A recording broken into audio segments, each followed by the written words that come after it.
We have an obligation to every last victim of this illegal aggression because all of this carnage has been done in our name. Since World War II, 90% of the casualties of war are unarmed civilians, a third of them children. Our victims have done nothing to us. From Palestine to Afghanistan to Iraq to Somalia to wherever our next target may be, their murders are not collateral damage. They are the nature of modern warfare.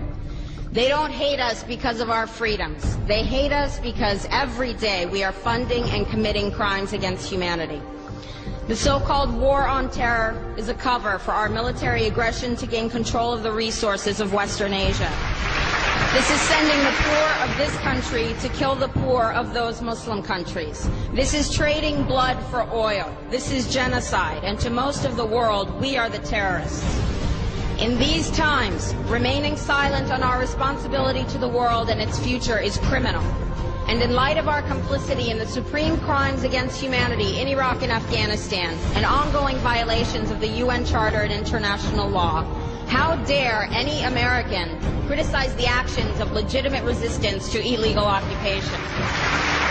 Our so-called enemies in Afghanistan, Iraq, Palestine, our other colonies around the world, and our inner cities here at home are struggling against the oppressive hand of empire, demanding respect for their humanity. They are labeled insurgents or terrorists for resisting rape and pillage by the white establishment, but they are our brothers and sisters in the struggle for justice. The civilians at the other end of our weapons don't have a choice, but American soldiers have choices. And while there may have been some doubt 5 years ago, today we know the truth. Our soldiers don't sacrifice for duty, honor, country. They sacrifice for Kellogg, Brown, and Root. They don't fight for America. They fight for their lives and their buddies beside them because we put them in a war zone. They're not defending our freedoms. They're laying the foundation for 14 permanent military bases to defend the freedoms of ExxonMobil and British Petroleum.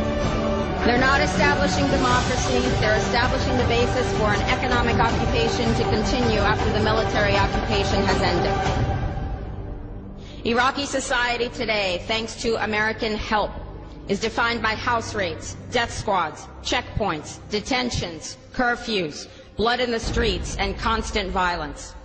We must dare to speak out in support of the Iraqi people who resist and endure the horrific existence we brought upon them through our bloodthirsty imperial crusade.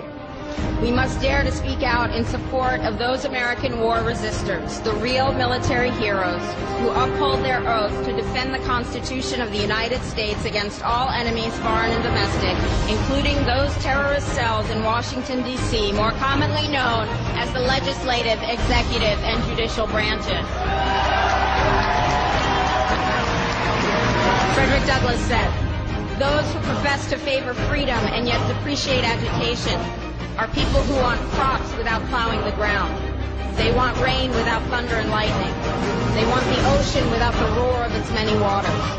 The struggle may be a moral one, or it may be a physical one, or it may be both, but it must be a struggle. Power concedes nothing without a demand. It never has, and it never will. Every one of us must keep demanding, keep fighting, keep thundering, keep plowing, keep speaking, keep struggling until justice is served. No justice, no peace. No justice, no peace.